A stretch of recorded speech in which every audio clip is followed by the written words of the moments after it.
दुख दर्द भावुके सब मिटे, सतगुरु चरण नित से ये दुख दर्द भावुके सब मिटे, सतगुरु चरण नित से ये गुरु भक्ति बिन कछु ना बने, नेहि सकल संतन कही गुरु भक्ति बिन कछु ना बने। श्री सद्गुरु महाराज की जय। परमाराध्य सद्गुरु महाराज गुरुदेव महासी संत सेवी परमहंस जी महाराज, मंच पर उपस्थित आदरणीय रविंद्र बाबा, प्रबुद्ध प्रवक्तागण, कांप गांव के विशेष सत्संग प्रेमी महानुभाव, माता एवं बहनों, आज 25 दिसंबर 2024 ईस्वी है। हम लोग स्वर्गीय मुक्ति बाबू के पुण्य तिथि को मनाने के लिए उपस्थित हुए हैं। उनके परिजन द्वारा मुझे कुपाघाट भागलपुर से बुलाया गया है इस पुण्यतिथि पर प्रवचन करने के लिए। हम लोग स्वामी रविंद्र बाबा से बड़ी अच्छी अब बातें सुन रहे थे और इनसे आप परिचित भी हैं। मैं कुपाघाट से आया हूं और मुझे जो बुलाया गया है ये ऑनलाइन का कमाल है। YouTube पर मेरा प्रवचन सुना गया, उसी से संपर्क सूत्र निकाला गया, तो मुझसे संपर्क करके समय लेकर के बुलाया गया है। जिसने बुलाया है मैं उन्हें साधुवाद देता हूं और गुरु महाराज की कृपा उन पर हो जिन्होंने मुझे बुलाया है। आप की जो उपस्थिति है बड़ी सराहनीय है। आप इतने तादाद में आए हैं, यहाँ एक से एक विद्वान व्यक्ति हैं और पुराने सत्संगी भी हैं। मैं सबों को नमन करता हूं। यह जो स्थल है, जिस भूमि पर मुक्ति प्रसाद सिंह जी शिक्षक का जन्म हुआ है, मैं इस भूमि को भी नमन करता हूं, क्योंकि वो तो एक शिक्षक थे लेकिन संस्कारी भी थे, सत्संगी भी थे और समाज के लोगों को सत्संग सुनाया करते थे। उनके जीवन को हम लोग याद कर रहे हैं। उन्होंने जो उपकार किया, परोपकार किया, इसी कारण से उन पुण्यात्मा को हम लोग सत्संग के माध्यम से याद कर रहे हैं। जैसा कि ज्ञात कराया गया, कई वर्षों से पुण्यतिथि मनाई जा रही है। उनके जो पुत्र हैं या परिवार के जितने सदस्य हैं, उन सबों के लिए मैं साधुवाद देता हूं। उनके परिजन इतने संस्कारी हैं कि सत्संग के माध्यम से मुक्ति बाबू को याद किया जा रहा है। हम लोग रविंद्र बाबा से सुन रहे थे, उनका जैसा नाम है मुक्ति प्रसाद सिंह जी, नाम जैसा है उसके लिए कुछ करने की आवश्यकता नहीं, क्योंकि नाम के अनुरूप उन्होंने काम भी किया, सत्संग और ध्यान किया। सत्संग ध्यान के द्वारा मुक्ति की प्राप्ति होती है। वो मुक्त हुए होंगे, इसमें कोई संशय नहीं है, क्योंकि जब साधना करते हैं, साधना का परम लक्ष्य ही मुक्ति को प्राप्त कराना है। तो मुक्त हुए होंगे, ऐसा हम लोग अनुमान करते हैं। तो मुक्ति बाबू ने सराहनीय काम किया। और जो मंच पर प्रवक्ता गण कह रहे थे कि उनका जाना हम लोगों के लिए बहुत बड़ी क्षति की बात हुई है, तो उन्हें याद किया जाता है।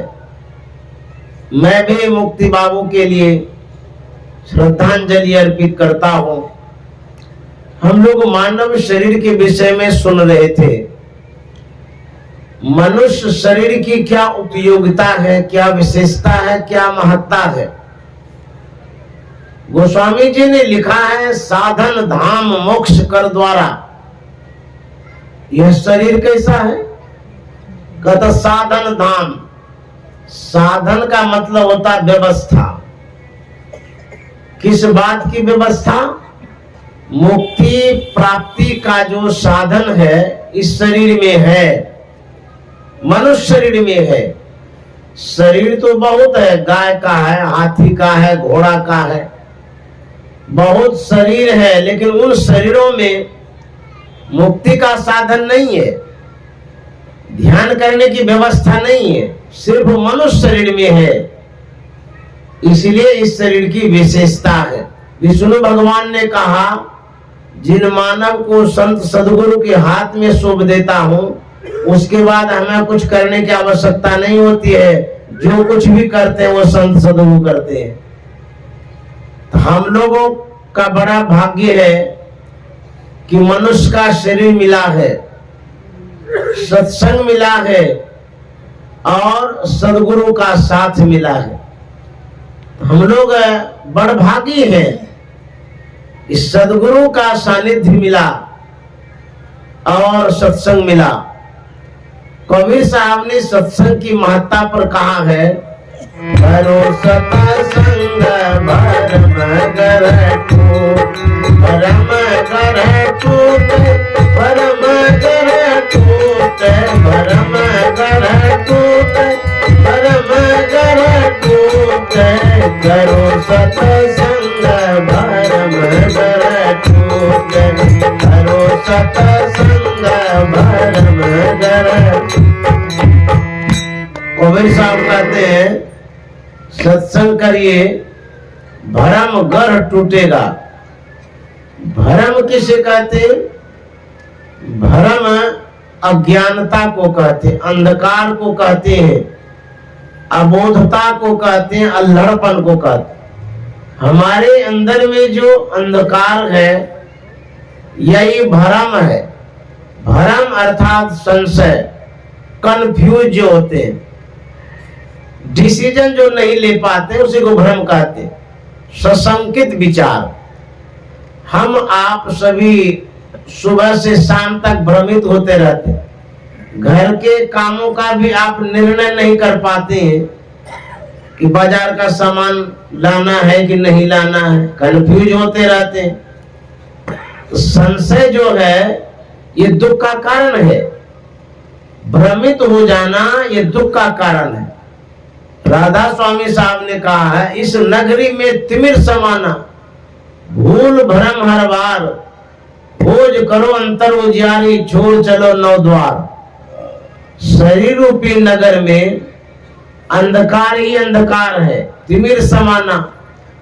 अंधकार में जब रहते तो होता क्या है? भूल भ्रम हर बार।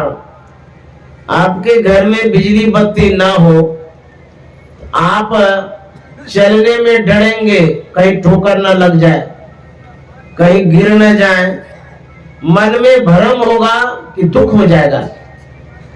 अंधकार जब तक है तब तक दुख है। जैसे बिजली बत्ती आती है प्रकाश हो जाता है, दुख दूर हो जाता है। तो कबीर साहब कहते हैं, सत्संग करिएगा तो आपके अंदर का जो अंधकार वो दूर हो जाएगा। अंधकार कितना है? कहता भरम गढ़, गढ़ माने किला। जो राजा लोग होते थे किला के अंदर में सुरक्षित रहते थे, चार दीवारी के अंदर। तो हमारे अंदर में जो अंधकार है कितना बड़ा अंधकार है, इसकी सीमाएं कितनी है। उपनिषदकार ने कहा यदि शैल समं पापम विस्तीर्णम बहुयोजनम विद्यते ध्यान योगेन नान्यो भेद कदाचन। यह जो अंधकार है कई योजन तक फैला हुआ है, कई योजनम। आपके शरीर में जो स्पेस है, जो जगह है अंधकार का, कितनी लंबी दूरी तक है, कई योजन तक। आप कहेंगे ये भी तो हास्यास्पद बात है, मजाक वाली बात है। शरीर 3.5 हाथ का, इसमें कई योजन तक अंधकार कैसे घुसा हुआ है। आपके पास मोबाइल है, उसमें आप जब समाचार निकालते हैं यूट्यूब में, जब स्क्रीन को स्लाइड करते हैं, ऊपर करते हैं, आपको था लगता है कि स्लाइड करते जाते हैं, ऊपर करते जाते हैं, वो कहां से मैटर आता है। इतना छोटा सा मोबाइल है, उसमें पूरी दुनिया समाहित, पूरा घुसा हुआ दुनिया का चीज।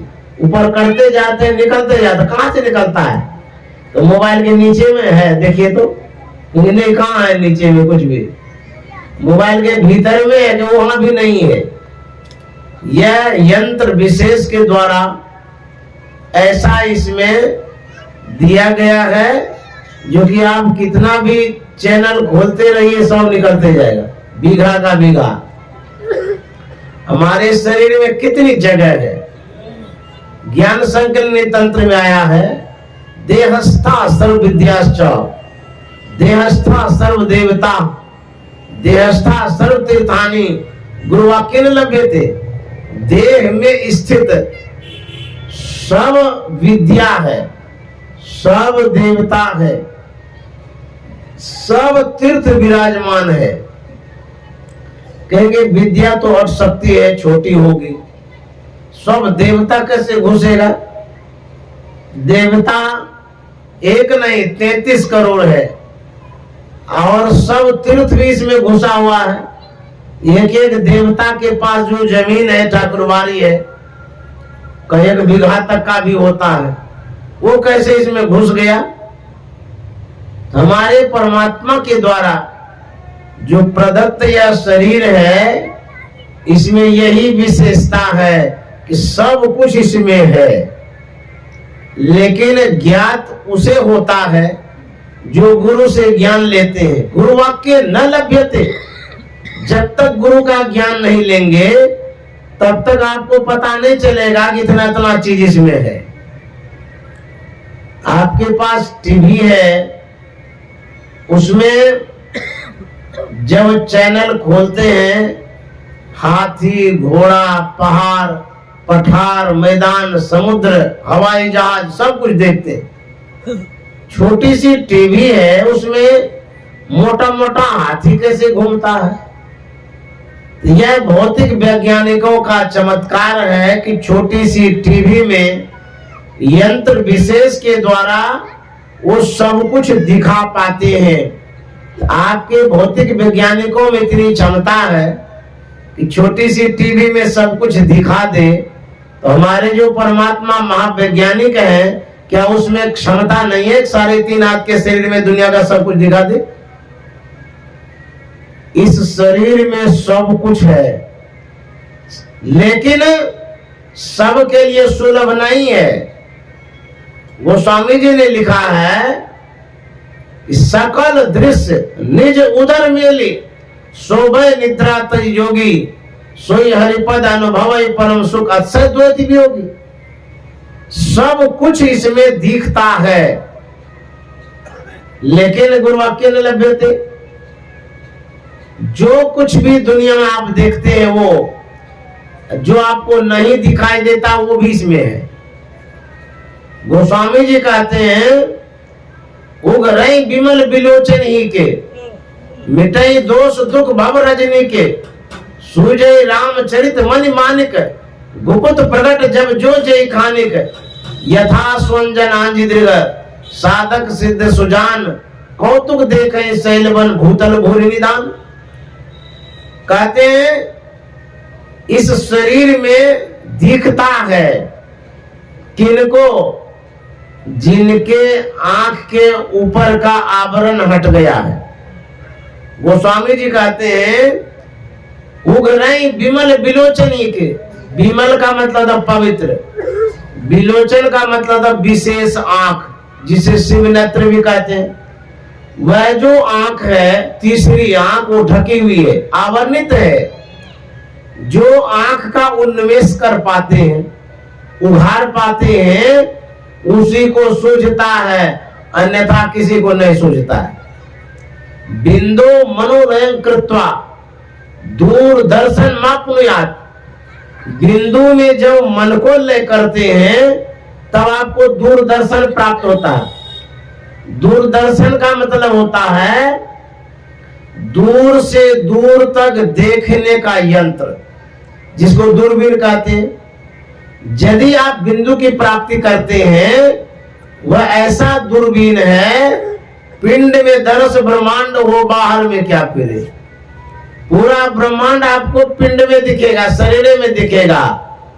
यह जो साधन है जिससे हम बहुत कुछ देख पाएंगे, उस साधन को प्राप्त करने के लिए सद्गुरु की आवश्यकता है, सद्गुरु की सदयुक्ति की आवश्यकता है, अन्यथा सब दुर्लभ है। इसलिए करो सत्संग भरम गर टूटे, करो सत्संग भरम गर, भरम गर टूटे, भरम गर टूटे, भरम गर टूटे, भरम गर टूटे, करो सत्संग भरम गर टूटे, करो सत्संग भरम गर, भूलो सत्संग ये दुख पावे, भूलो सत्संग ये दुख पावे, पकड़ी पकड़ी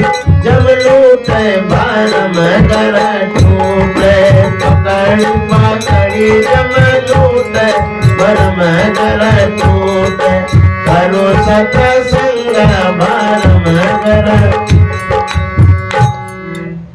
परमाराध्य सद्गुरु महाराज वैराग्यावस्था में थे।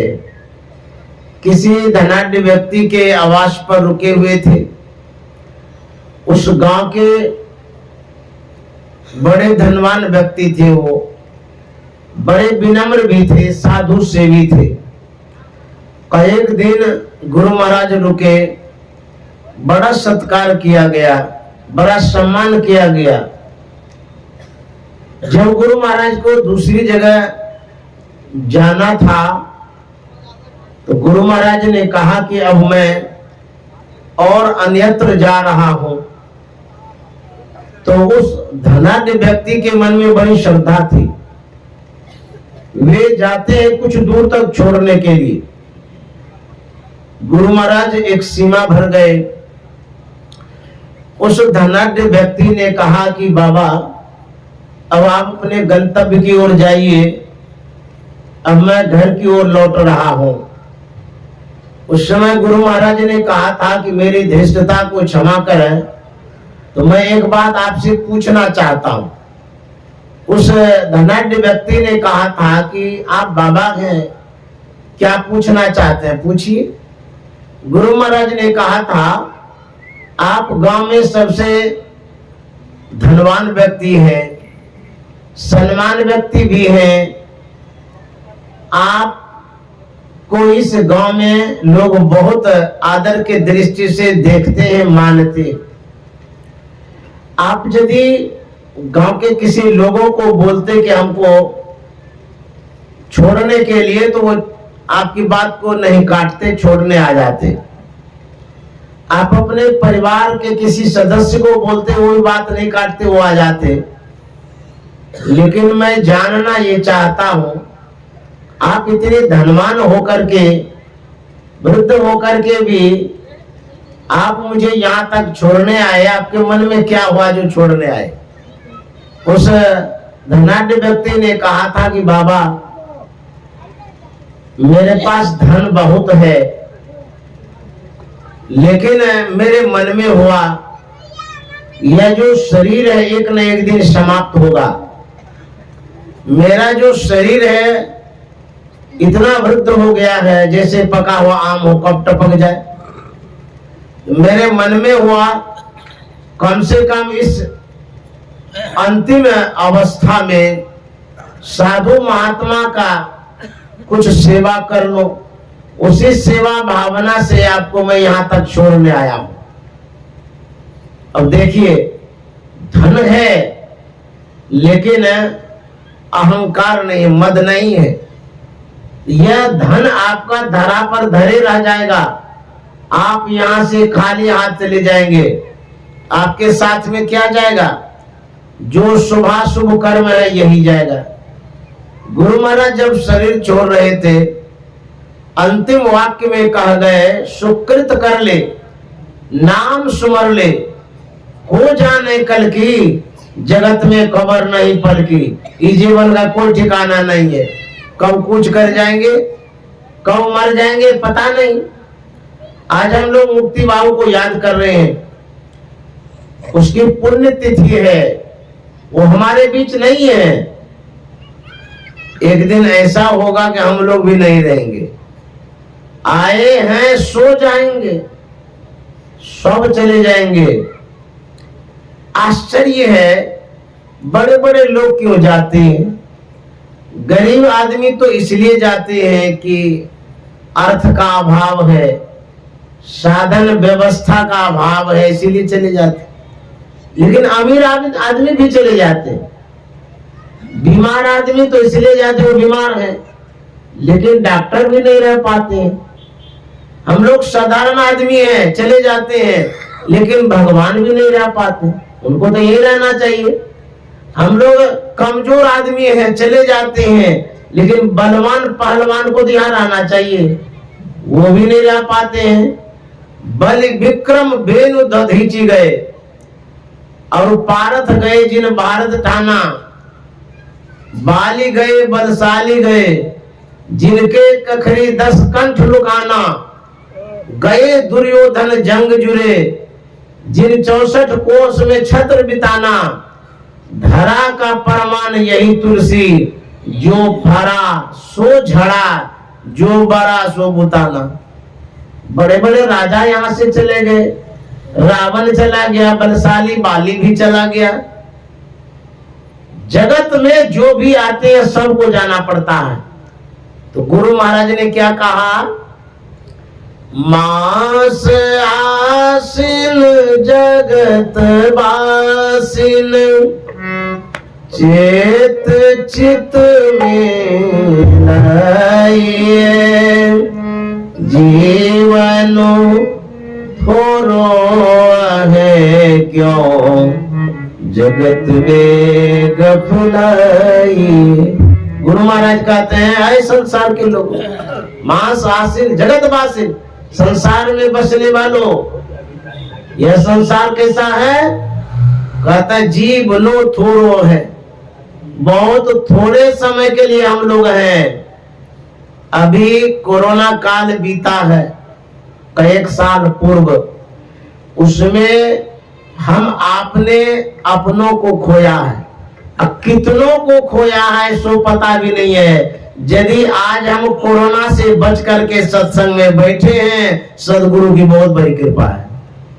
अन्यथा रोज लोग जाते चले जाते। गुरु महाराज ने बकस दिया तो कहते हैं यह जीवन बहुत थोड़ा है, कब विनश जाएगा पता नहीं। जीवन थोर भया भव भोर, कहां धन जोर करोड़ कमाए। जीव दया कर साधु की संगति, पाय अभय पद दास कहायो।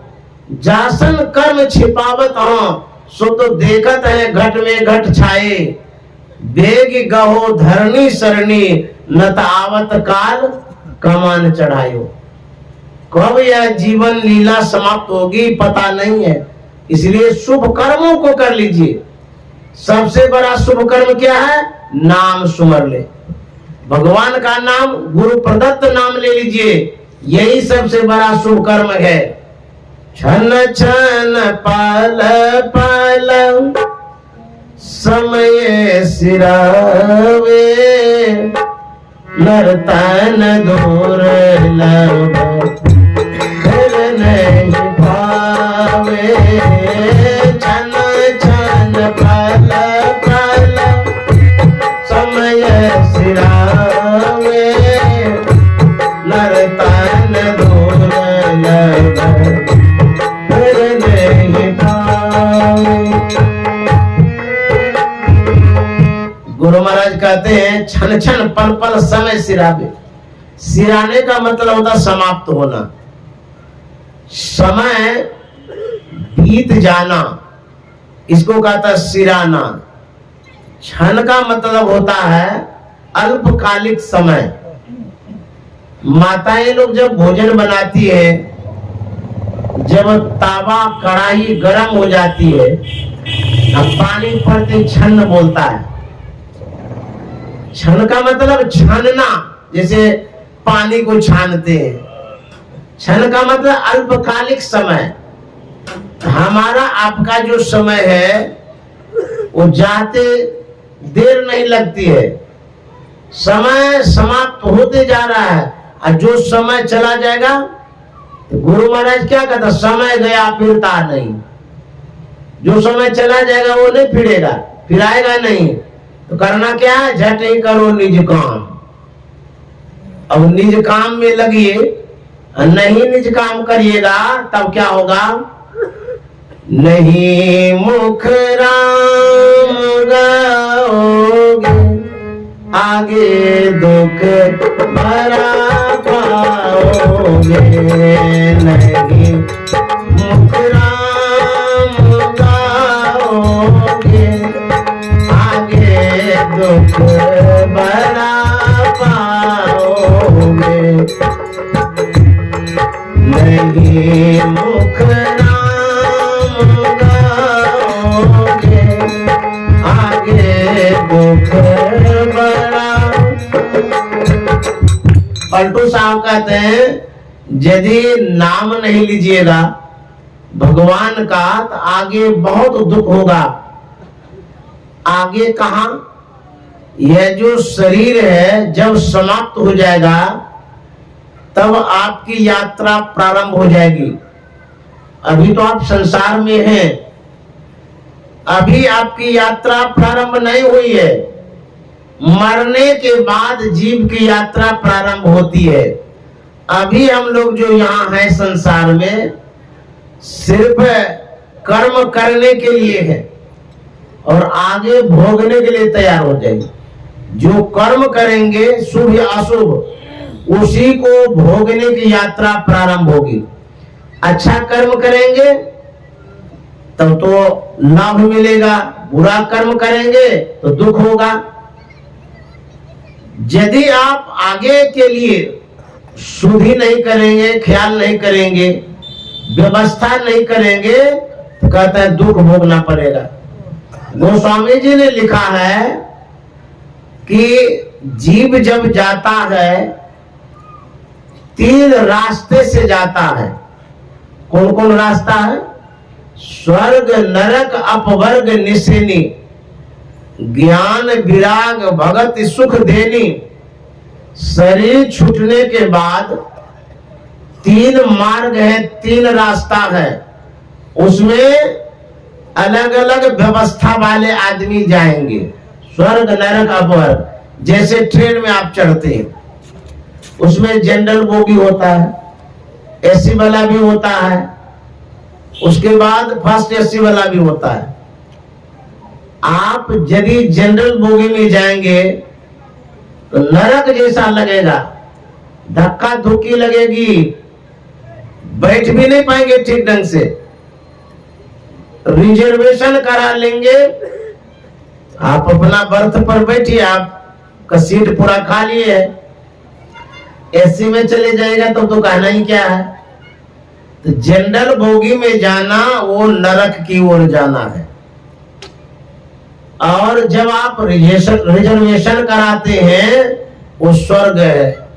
अब फर्स्ट एसी का टिकट लेते हैं तो मोक्ष मुक्ति का मार्ग है, परलोक का मार्ग। कर्म जो हम लोग करते हैं उस कर्मों में 3 रास्ता डिवाइड है, बांटा गया है। स्वर्ग, नरक, अपवर्ग, निषेध, 3 रास्ता है। जो न सत्संग करता है, न ध्यान करता है, न परोपकार करता है, शुभ कर्मों को जो नहीं करता है, उसके लिए जनरल बोगी नरक का है, वहीं से जाना होगा। जाना तो होगा ही। उसके बाद जो सत्संग करते हैं, ध्यान करते हैं, भजन करते हैं, उसके लिए स्वर्ग का रास्ता है। लेकिन विशेष प्रयास के द्वारा जो और भी साधन में ऊपर चढ़ जाते हैं, मोक्ष मुक्ति को प्राप्त करते हैं, उसी के लिए परलोक का रास्ता है। यही 3 रास्ता है, इसी 3 रास्ते से जाएंगे। कबीर साहब ने कहा, आए हैं सो जाएंगे। कौन कौन जाएंगे? राजा, रंक, फकीर। कैसे कैसे जाएंगे? एक सिंहासन चढ़े चले, एक बंधे जात जंजीर। एक सिंहासन पर चढ़ के जाएंगे, एक जंजीर में बंद करके जाएंगे। ऐसा क्यों होता है? सिंहासन पर चढ़ने के लिए व्यवस्था है, जंजीर में बंद करके जाने की व्यवस्था। भागलपुर में सेंट्रल जेल है। महर्षि में आश्रम कुप्पा घाट से 1 किलोमीटर से भी कम होगा, समझिए, सेंट्रल जेल। वहां पर सत्संगी लोग भी उन दिनों जेल में कैद थे, तो वो लोग जेल में भी सत्संग करते थे। कुप्पा घाट से किसी महात्मा को बुला बुला करके वो लोग सत्संग करते थे भीतर में। एक बार की बात है, सेंट्रल जेल से एक सत्संगी आया। उन्होंने महर्षि संत सेवी जी महाराज से कहा कि हुजूर, जेल में सत्संग कराना था, यहां से किसी महात्मा को भेज देते तो सत्संग हो जाता। संयोग से गुरुदेव महर्षि संत सेवी जी महाराज ने मुझे कहा कि विद्यानंद जाओ सत्संग करके आना। मैं यहां से गया, ससम्मान अंदर ले गया, और अंदर में जो कैदी था बहुत सम्मान किया। मैंने सत्संग किया। जब आने लगा तो सब कोई सम्मान के साथ विदाई करने लगे। जो जेलियर थे सबों ने सम्मान किया और गेट खोल दिया, बाहर कर दिया हमको। जरा सोचिए, जिस तरह से मैं सम्मान से अंदर गया, स्वसम्मान बाहर आया, क्या इसी तरह से कैदी को अंदर किया जाता है? जो चोर है, बदमाश है, गुंडा है, लतिया जुतिया के अंदर ले जाता है, मारपीट के अंदर घुसाता है, और जब आने लगता है तब भी कोई सम्मान नहीं करता है। जेल तो मैं भी गया, सम्मान के साथ गया, कैदी भी जेल में है, अपमान के साथ है। उसी तरह से संसार से तो जाएंगे। यदि शुभ कर्मों को, नेक कर्मों को, अच्छे कर्मों को करके जाएंगे, अच्छे लोक में जाएंगे, सम्मान के साथ जाएंगे। बुरे कर्मों को करेंगे तो दुर्दशा तो पहले यही होगी, दुख तो यही भोगना पड़ेगा। बहुत आदमी को आप देखे होंगे, जल्दी मरता नहीं है, जीवन को घसीटता है। और कोई कोई आदमी भगवान से भीख मांगता है, हे भगवान हमको मौत दे दीजिए, क्योंकि ये जो दुख हो रहा है, कष्ट हो रहा है, बर्दाश्त से बाहर हो रहा है। बहुत आदमी भीख मांगता है मरने का, तभी नहीं मरता है। यहाँ भी दुर्दशा होती है। गोस्वामी जी ने कहा है, यदि आप सत्संग करेंगे तो क्या बेनिफिट है, क्या लाभ है? मति की रति गति भूति भलाई, जब जय जतन जहां जय पाई, सो जानव सत्संग प्रभावो, लोको वेद न आनु पाओ। गति शब्द जो है ये जीव की गति के विषय में कहा गया है। हमारी सदगति होगी, यह गोस्वामी जी कहते हैं। परमाराध्य सदगुरु महाराज कहा करके गए हैं, जो सत्संग भजन बराबर करते रहेंगे, मोक्ष मिले न मिले, लेकिन सत्संग के प्रभाव से मनुष्य का शरीर अवश्य मिलेगा। तो हमारे मुक्ति बाबू तो सत्संग करके गए, तो परमाराध्य का जो वचन है वो तो सत्य ही होगा। तो अच्छे लोक में रहेंगे, अच्छी योनि मिलेगी, अच्छा शरीर मिलेगा, यह सत्संग का प्रभाव है। अन्यथा यदि संसार में लटके रहेंगे, भटके रहेंगे, अटके रहेंगे, ये संसार किसी का नहीं है। ना भयो जग काहू को, कितनो को अपनो कियो, करी जतन जो याही त्यागियो, शांति सुख सौ ही लियो। संसार कैसा है? जगत में झूठी देखी प्रीत, जगत में झूठी देखी प्रीत, जगत में झूठी। अपने ही सुख सौ सब लागे, अपने ही सुख सौ सब लागे, क्या दारा क्या मीत, जगत में झूठी देखी प्रीत, जगत में जगत में झूठी देखी प्रीत, जगत में झूठी देखी।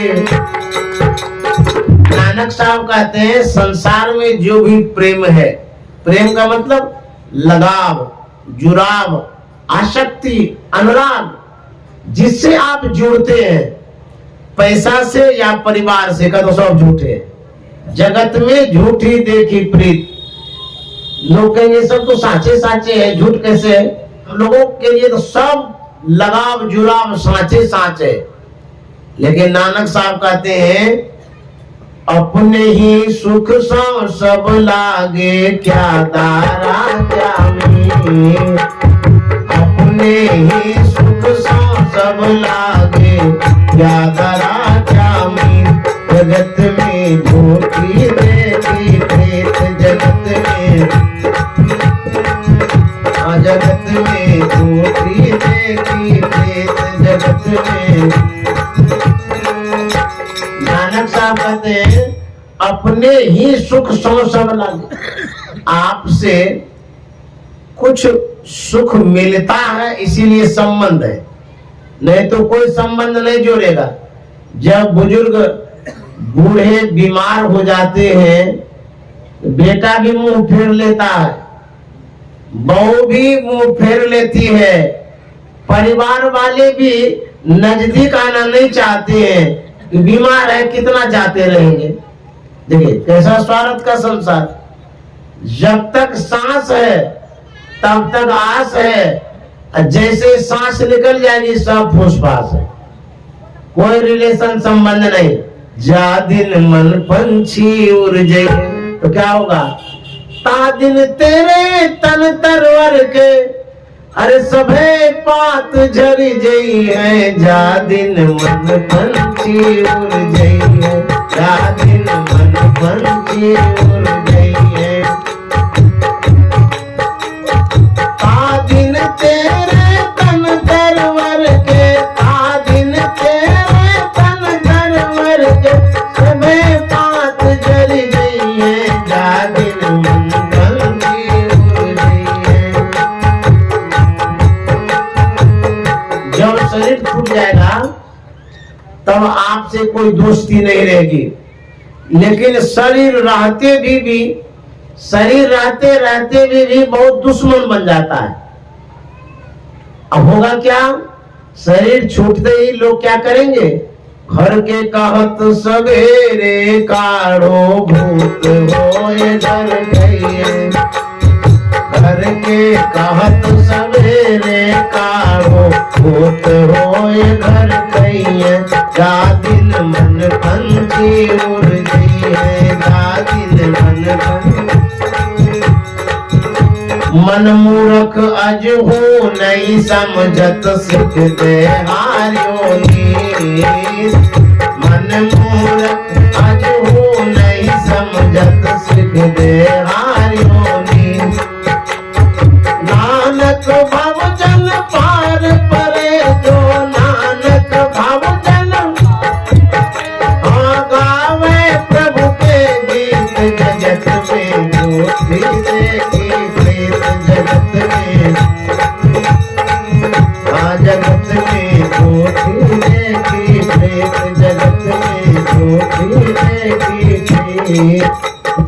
और आप लोग जो सत्संग प्रेमी इतने तादाद में श्रद्धांजलि सभा में उपस्थित हुए हैं, आपको भी नमन है।